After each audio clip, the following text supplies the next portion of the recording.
Olá, meus amados irmãos, a paz do Senhor Jesus Cristo esteja com todos. Glorificamos a Deus pela oportunidade concedida. Estamos aqui para mais uma exposição do livro dos Atos dos Apóstolos. Desta feita estaremos expondo do capítulo 9, versículo 32 até o capítulo 10, versículo 48. Tá? Eu quero ler aqui uma rápida introdução para nós. Após relatar a conversão de Paulo, Lucas volta agora a atenção para o apóstolo Pedro. No começo da perseguição da igreja, os apóstolos julgaram prudente permanecer em Jerusalém. Mas agora, com a igreja desfrutando de um tempo de paz, como relata no versículo 31, de Atos 9, que fala que assim as igrejas em toda a Judéia, Galiléia e Samaria tinham paz e eram edificadas e se multiplicavam andando no temor do Senhor e na consolação do Espírito Santo. Então Pedro, aproveitando esse tempo de paz, ele agora inicia seu ministério itinerante, pregando o Evangelho e também visitando os santos, que é o que a gente vê no versículo 32 do capítulo 9. E aconteceu que, passando Pedro por toda parte, veio aos santos, também aos santos que habitavam em Lida.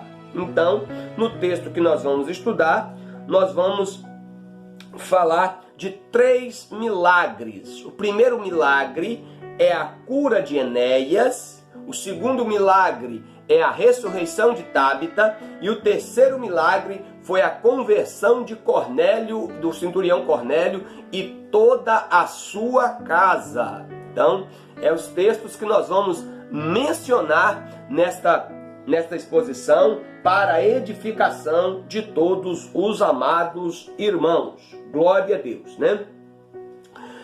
Vamos então falar da cura de Enéas, que fala aqui em Atos 9, 33, diz que achou ali um certo homem chamado Enéas, jazendo numa cama havia 8 anos, o qual era paralítico.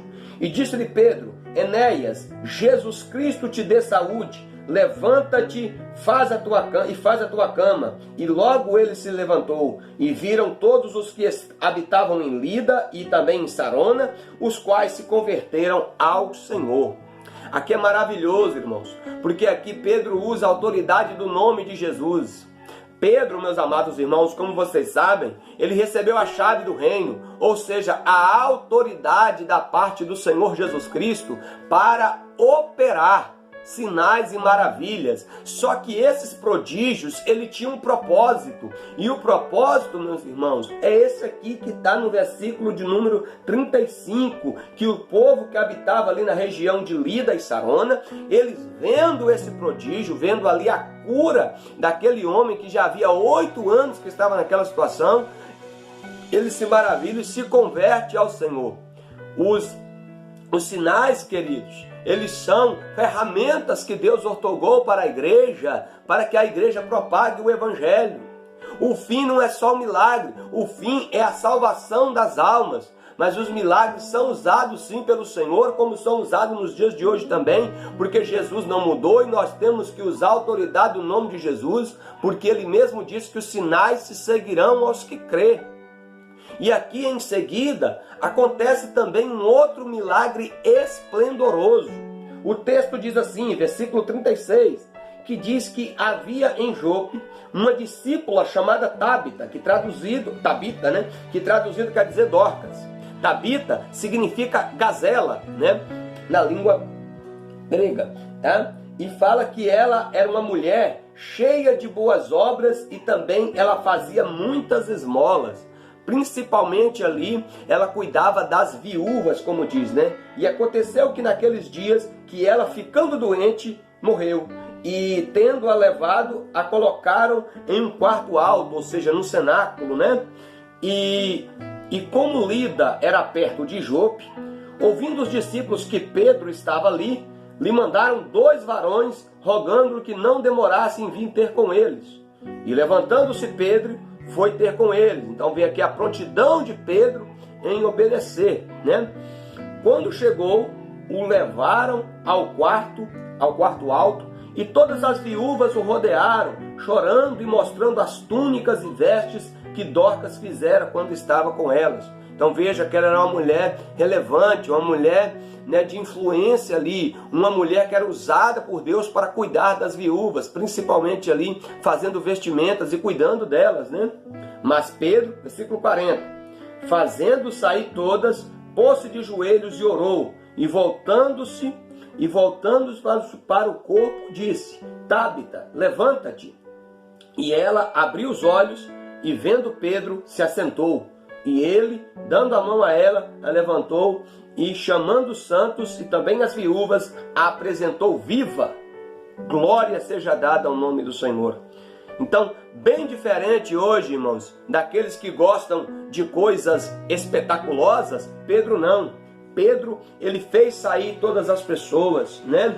Pedro ordenou que as pessoas que estavam chorando e lamentando saíssem do quarto, pois o milagre que estava prestes a acontecer não era um espetáculo.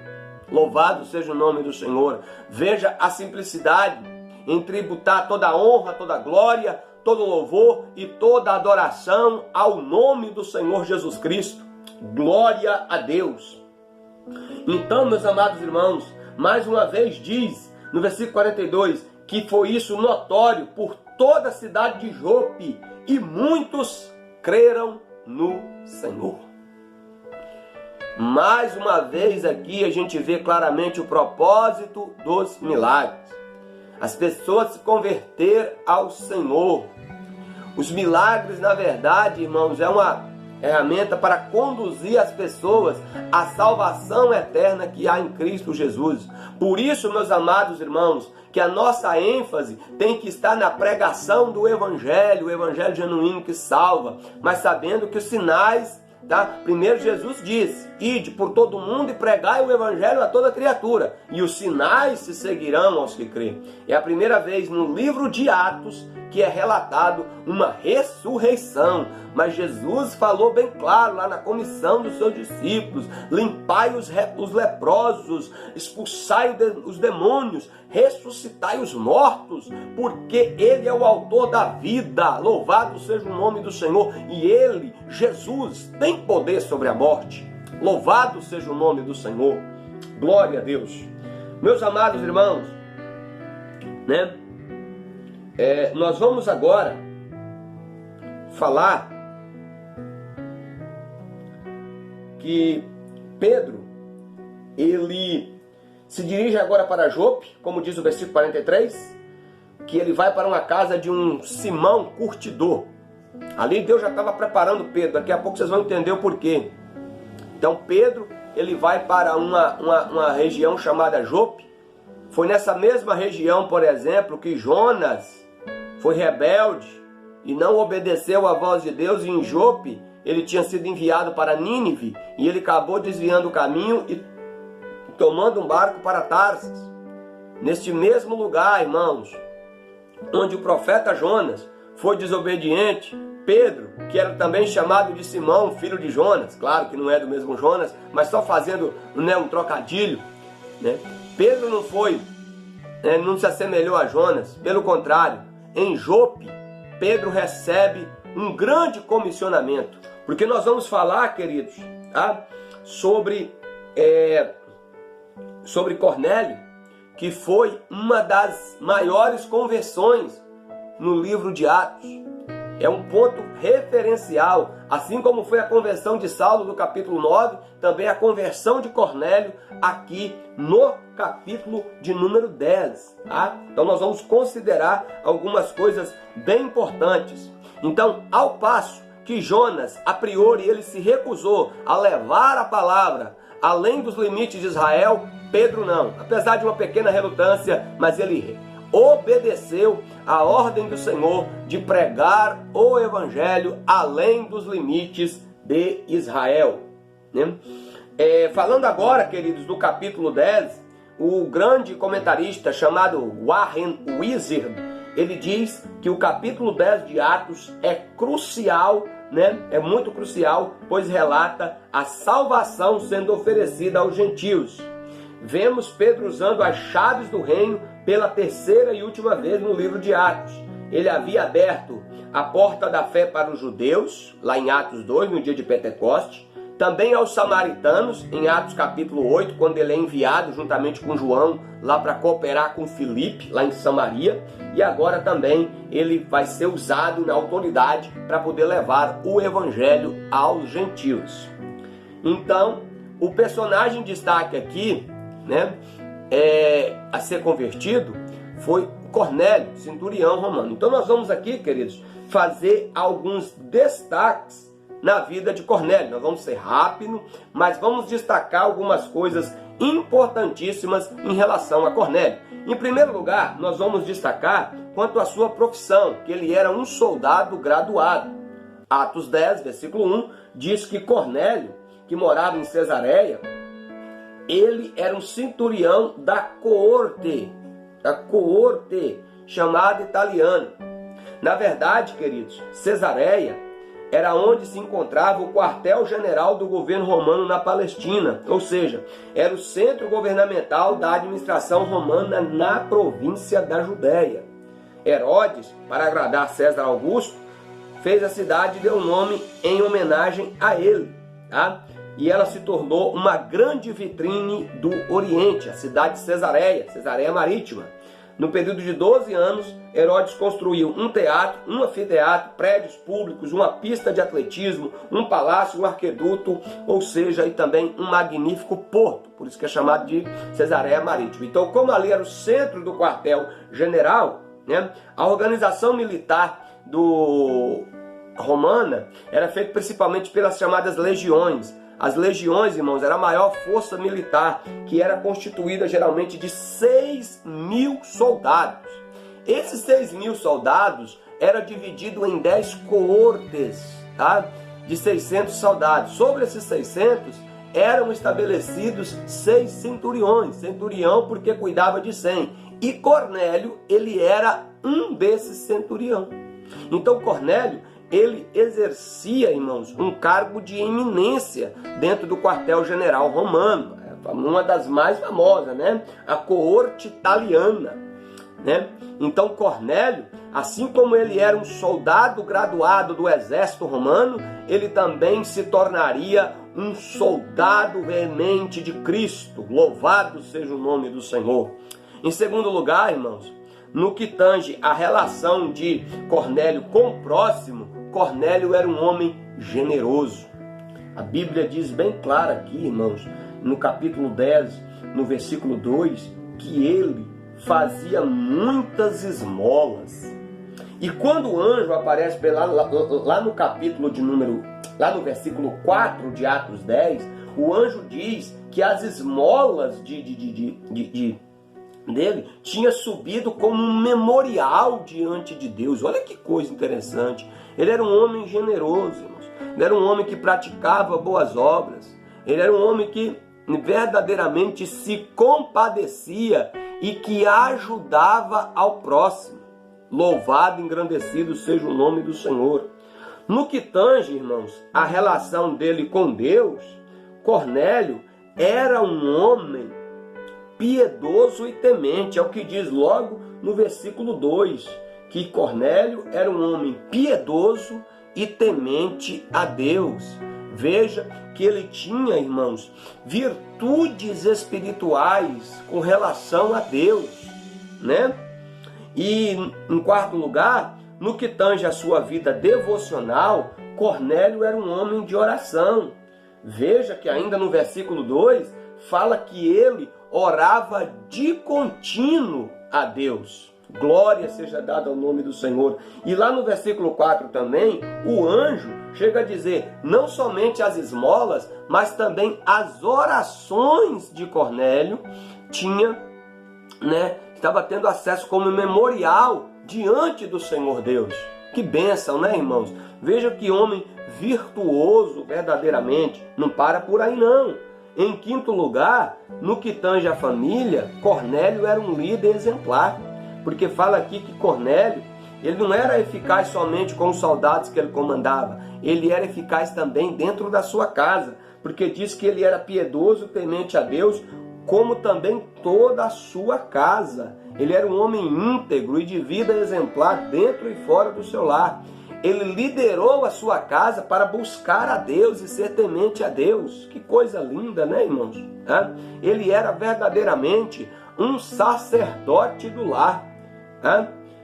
Concordo com o reverendo Hernandes Dias Lopes, que ele diz que muitos têm medalhas fora dos portões da sua casa, mas infelizmente eles fracassam dentro do seu lar. Cornélio não, ele era um líder dentro e fora de casa. Sua vida era bela por fora e por dentro. Ele não vivia de aparências, ele era um homem de testemunho, ele era um homem íntegro, e esse testemunho ele dava também dentro da sua casa. Não para por aí não. Em sexto lugar, no que tange ao seu testemunho, ele era um homem de influência, né? Cornélio, ele liderava soldados, 100 soldados, porque ele era centurião. Ele liderava a sua família. Ele tinha soldados sobre sua autoridade, tá? Como diz aqui no versículo de número 7, a gente vai ver, tá? Que ele, né, chamou 2 dos seus criados e também um piedoso soldado e enviou eles, né, a esse serviço de buscar Pedro, né? Então ele tinha autoridade, tinha influência, ele exercia influência no seu trabalho, como a gente vê aqui, e também na sociedade. Quando a gente vai lá para o versículo 22, o versículo 22 é bem interessante de Atos 10, que diz assim, ó, falando a respeito de Cornélio. Cornélio, o centurião, varão justo e temente a Deus, que tem bom testemunho de todas as nações dos judeus, foi avisado por um santo anjo para que te chamasse à casa e que ouvisse as tuas palavras. Olha que coisa linda, irmãos. Bom testemunho diante de toda a sociedade. Isso, meus irmãos, é uma marca que tem que haver em todo cristão temente a Deus, em todo cristão piedoso, que nós devemos sermos testemunhas.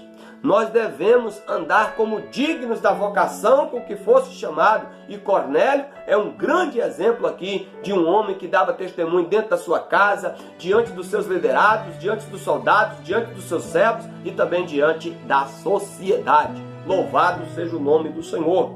E não para por aí não.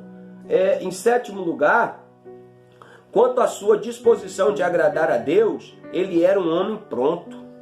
Veja que quando ele recebeu a visita do anjo, ele se prontificou. Quando o anjo falou para ele chamar a Pedro, ele também se prontificou e de imediato mandou ali 2 dos seus servos e também um soldado para poder trazer Pedro para ouvir as palavras que Pedro tinha para dizer. Não para por aí não, tá? Não para por aí não. No versículo de número 33, ele diz bem claro aqui, ó, que ele, né, mandou chamar Pedro e ele estava ali preparado, pronto para poder ouvir o que Pedro tinha a dizer. Então, ele era um homem disposto a agradar a Deus e pronto para obedecer. Queridos, só destacando aqui, queridos, umas coisas muito importantes acerca de Cornélio ainda. Cornélio, irmãos, ele estava acostumado a dar ordens a subordinados e também receber ordens de superiores. Cornélio entendia perfeitamente essa questão de poder e autoridade. É tanto que quando ele recebe a visita do anjo, ele automaticamente se prontifica a obedecer, porque ele entendia que ali havia uma autoridade espiritual, uma autoridade maior do que a dele, porque ele também estava acostumado com isso. Outro ponto de destaque, irmãos, é que Cornélio, ele estava sedento e ansioso. Ele estava sedento para ouvir a palavra de Deus. Olha o que diz no versículo 24, tá? Que Cornélio e os que estavam com ele esperando, tendo já convidado todos os presentes e os seus amigos, os parentes e amigos mais íntimos. Então ele estava ali ansioso. O versículo 33 é mais claro, né? Que logo mandei chamar-te e bem fizeste em vir. Agora, pois, nós estamos aqui todos para ouvir tudo quanto Deus tem te mandado falar. Olha, era um homem que estava sedento em ouvir. E era um homem também, queridos, que se preocupava em levar as pessoas a conhecer a Deus como ele. Veja que no versículo 24, ele convidou os parentes, os seus parentes e os amigos mais íntimos. E no versículo 33 ratifica também, e ele diz assim, ó, todos nós estamos aqui presentes para poder ouvir tudo que Deus tem para falar para nós. Que coisa linda, né, irmãos? Que Que palavras maravilhosas para nós refletirmos nesse momento. As virtudes de Cornélio, um homem que estava ansioso em ouvir a palavra, que não queria a palavra só para ele, salvação só para ele, mas também chamou as outras pessoas para que pudessem também ouvir essa palavra gloriosa de salvação. Que exemplo Cornélio nos traz neste momento. Vamos falar agora, queridos, na nossa última parte, sobre algumas verdades em relação à conversão de Cornélio, né? Vamos analisar, né? A primeira que nós vamos analisar é o seguinte, que ser religioso e sincero não é suficiente para alguém ser salvo. Veja que Cornélio tinha tudo isso, era piedoso, era generoso, era um homem íntegro, era um exímio líder familiar, mas mesmo assim, o anjo apareceu para ele e falou, não, manda chamar Pedro, porque Pedro vai falar as palavras que vocês precisam ouvir. Coisa linda, né, irmãos? Então, tem pessoas que são íntegras, são honestas, são sinceras, são verdadeiras, mas é necessário entender que nada disso nos justifica diante de Deus. Somente o nome de Jesus, somente o sacrifício de Jesus, o sangue de Jesus Cristo é que nos purifica e nos justifica de todo pecado. Em segundo lugar, irmãos, onde o evangelho chega, tá? A paz também chega e os preconceitos caem por terra. Pedro foi confrontado. Quando os homens da parte de Cornélio chegaram lá, na casa onde Pedro estava, na casa de Simão, o curtidor, e ali Deus já estava preparando ele, né, irmão? Porque curtidor, ele trabalha com peles de animais, né? E animais que para os judeus eram impuros, né? Então, jamais se imaginaria que um judeu ultra-ortodoxo ficaria na casa de um curtidor, mas Pedro ficou ali um bom tempo, então Deus já estava preparando ele para a missão, né? Mas quando, antes dos homens chegar, Pedro teve uma visão. É interessante isso aqui. Pedro, ele teve uma visão, tá?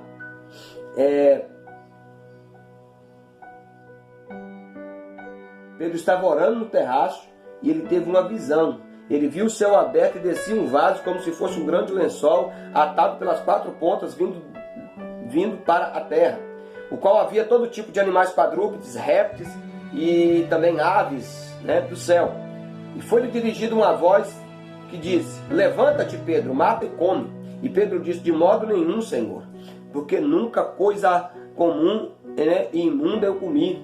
E então, a segunda vez, a voz lhe disse, não faça por comum aquilo que eu purifiquei. Aqui é uma referência direta, irmãos, à conversão dos gentios.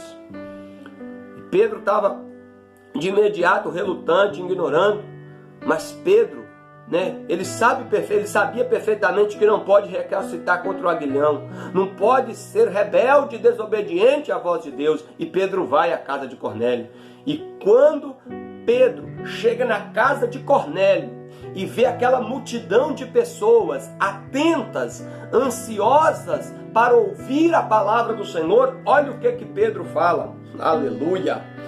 E abrindo Pedro a boca, versículo 34 do capítulo 10, disse, reconheço por verdade que Deus não faz acepção de pessoas, mas que lhe é agradável aquele que em qualquer nação o teme e faz o que é justo.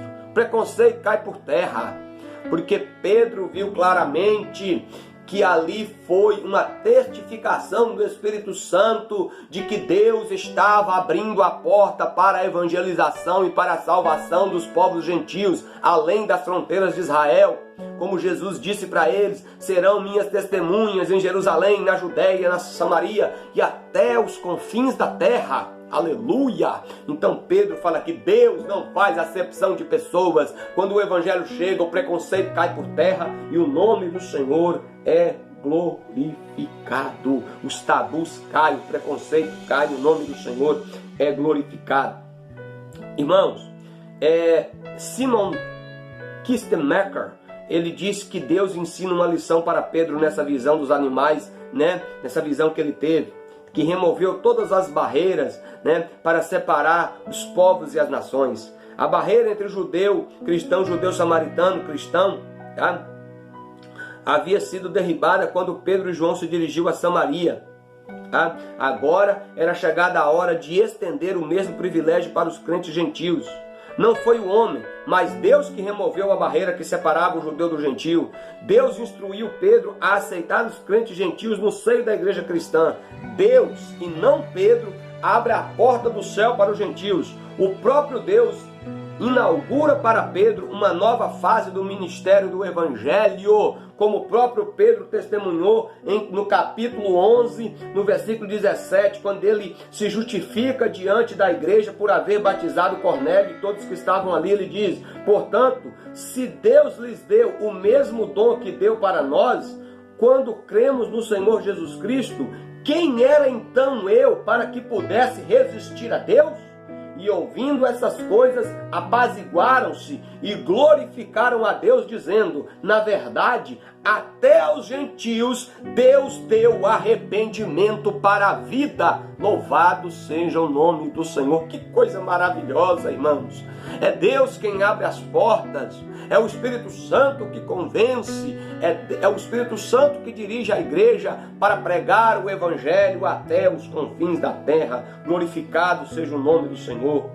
E outra característica, irmãos, outro fato importante no que tange a conversão de Cornélio, é que a evangelização é uma tarefa humana e não de anjos. O anjo foi até a casa de Cornélio, mas o anjo mandou chamar quem? Mandou chamar Pedro.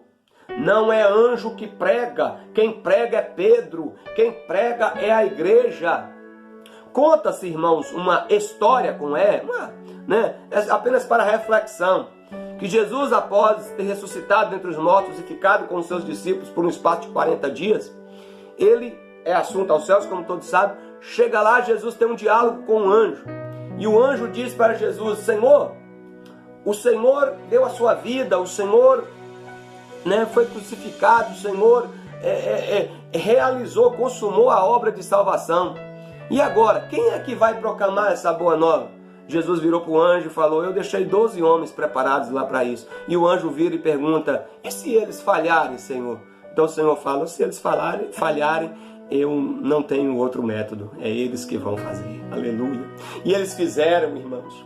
Eles fizeram, o Evangelho chegou até nós aqui no Ocidente. Essa história foi só para refletir que a tarefa da evangelização é uma tarefa da igreja, é insubstituível. A igreja é comissionada pelo Senhor para levar o Evangelho.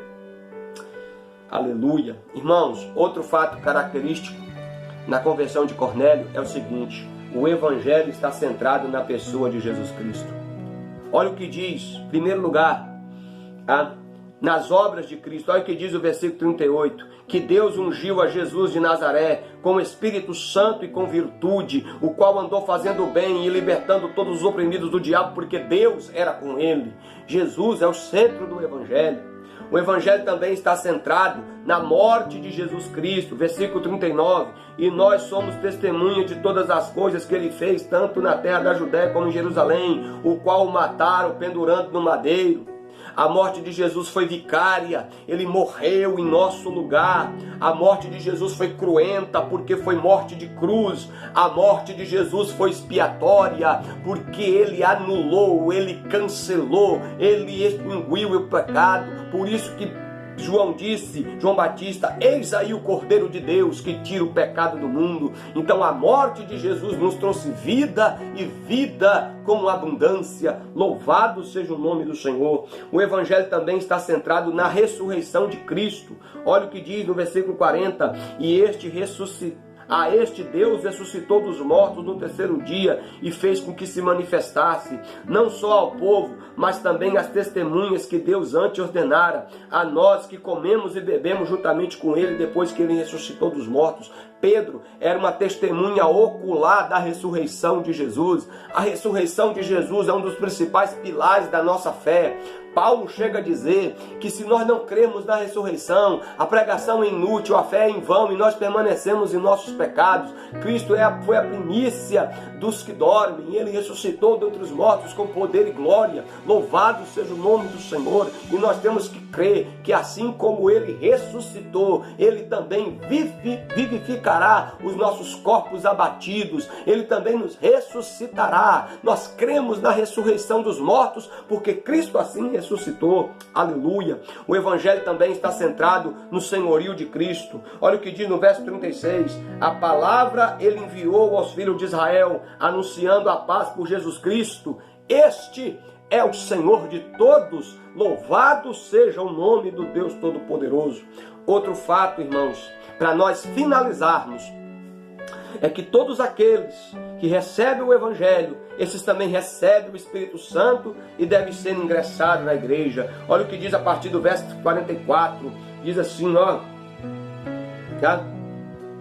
Olha que coisa linda. No nome de Jesus também, irmãos, nós temos os nossos pecados perdoados. Olha o que diz o verso 43. A este dou testemunho também dos profetas, que todos os que nele crê recebem o perdão dos pecados pelo seu nome. Somente em Jesus nós temos os pecados perdoados. Só Ele tem poder para perdoar os nossos pecados, porque foi Ele que morreu por nós. Tá? Quem crê nele tem a remissão dos pecados, tem a vida eterna, tem a salvação, porque em nenhum outro há salvação. Pedro disse isso em Atos 4:12. Em nenhum outro há salvação, porque nenhum nome no céu, nem na terra, nem debaixo da terra é dado entre os homens, pelo qual possamos ser salvos.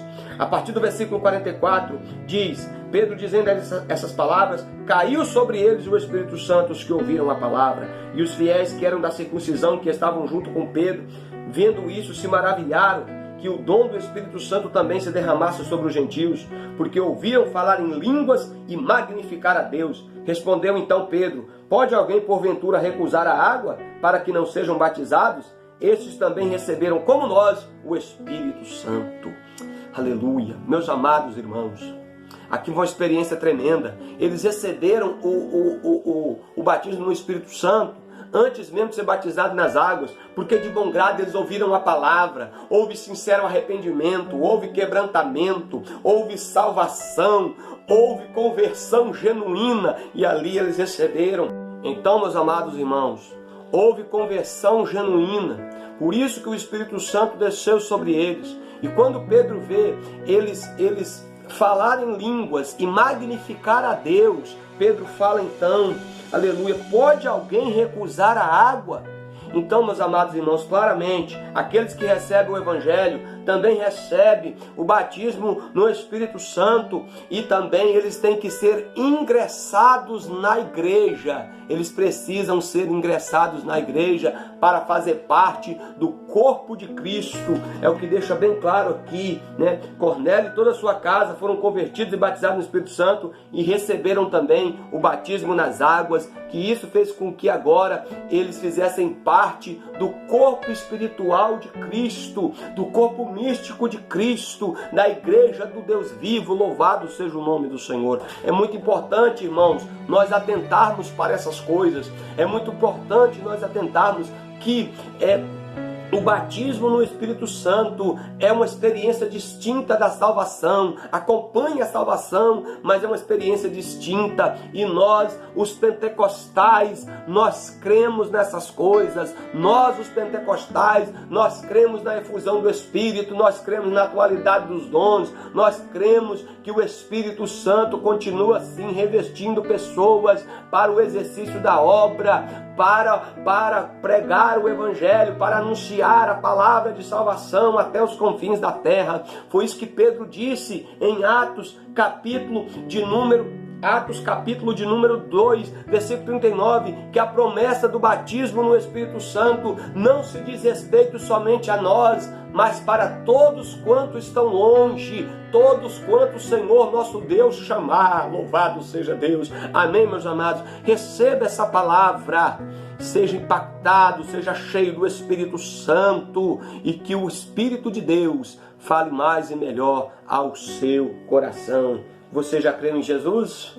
Você já recebeu o Espírito Santo?